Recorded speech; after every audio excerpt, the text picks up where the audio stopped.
Hello again, Andy with Handy Andy Handyman, and we're out today in the Smyrna area running through one of our clients' townhouses.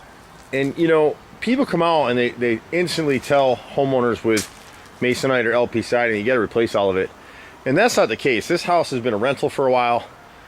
They've run some of this this piece up here that's popped off as a piece of tracks. These boards underneath above the door are hardy plank, and they had a rotted 2x12 back there that ran across the front here decorative, and then it popped up the top here, so it rotted, and they just put this trim board over the top. So all that needs to be pulled out.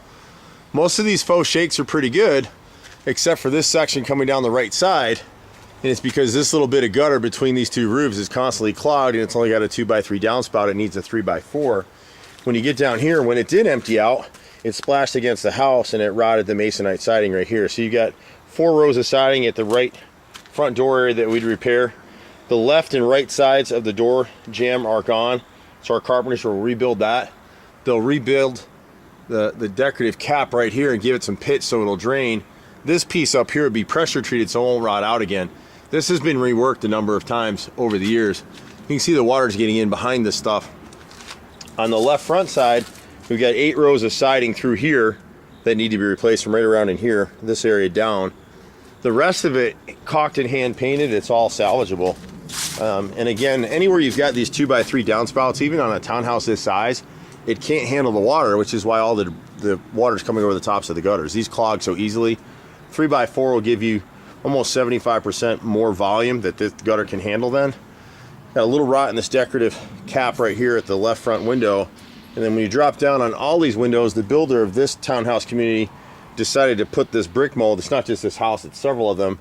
And it also gave them a little extra ledge if people wanted to put a window mounted wall unit, you know, for AC there. So that's kind of what this is. So this all needs to be ripped out of here. Anyway, it's brick mold. And the stuff that starts costing you is you can see the fails in the caulk throughout this house. And whenever someone replaced a piece of wood, they miscut it, so water's been getting behind it. Unfortunately, we can correct all that. Any trim that's rotted, like this stuff here, or the right side corner on this window up here, we back prime all that wood so it's sealed, it'll never rot again. What's unusual about this community is that, and you can see it on this unit over here, this stuff is old Louisiana Pacific T-111 siding, so it's chipboard. Some of it is masonite on the front of the house. This builders used it for a while because it was a cheaper product. The install here was wrong. They overlapped the pieces here, so the bottom edges have started to rot. And so what'll have to happen at the top of the second floor and the top of the first floor, we'll actually have to buzz through that, create a straight edge, and then flash it, and then install a decorative 1x4, 1x6 in that space. And we can paint that to match this, so it'll be fine, but then it'll never rot out. So this siding is actually all still salvageable on this left side wall from what we can see from the ground. We'll replace the rotted trim around the second story window and flash it so it doesn't rot out again. And again, if you back prime your trim wood, it's not gonna rot out anyway.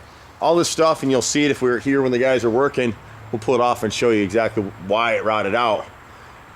This window's in pretty decent shape, it just wasn't flashed. And then in here, the siding is rotted, so they've added these inside 1x4s to kind of cover up the rot, and you can see it's rotting again up through here. So the boys will have to rework this section. The chimney, it needs to be completely redone. All the siding on the chimney is shot, and we'll come back with, James Hardy makes a T-111 Hardy board panel. It's a little expensive, it's a little pricey, but it'll keep it looking uniform with the rest of the house. And you can kind of see they tried to do that here. This is Hardy board right here that probably the last owners kind of did this piece themselves, and then they left this edge open so the water's getting behind the siding in this spot back here. He's got a fascia board up towards the roof peak up here that's rotted, so we'll replace this whole left side fascia board up at the roof line. All the siding and corner boards on the chimney will be replaced. This work was just done in the last year or two, probably right before this gentleman bought the property. You can see what happens when you do a horizontal cut. It's trapped the wood, they didn't caulk anything, so all the moisture is getting behind it. I can pull this whole thing right out. This is already rotted through in 1 year. So it's good caulk, good materials, the right preparation. That's all your best friends on a home, whether it's a rental property like this one or it's your main residence. On the back of the house, what's happened is this old T-111 rotted at the base, so they added in these trim pieces, and now that's trapping moisture as well, because with this gutter helmet, it's constantly clogged. You see how dirty that edge is? So you have a choice here. You can either pull this thing off of here and just clean the gutters 4 times a year. You don't have a lot of gutter section. You could almost make the tenant do it themselves. It's off a step ladder. Or we can come out and do it if the homeowner wants us to. But when you see this kind of stream across your gutters, it lets you know it doesn't work. And he's not just getting the drainage from this roof, he's getting the drainage from that half of that townhouse too, is coming to here. Because this guy's got a deck or whatever he did, and he's running the water in this guy's house. So that's just how it is. We can't do much with the siding back here now. We may be able to, when the guys come out, trim a 1x12 up it on each side and flash it and seal it that way, so we don't have to replace the siding. Otherwise we'll have to replace these panels back here, which isn't a huge expense because it's like 3-4 panels back here. And then you can see the condition of the back of the chimney. That whole back of the chimney needs to be redone.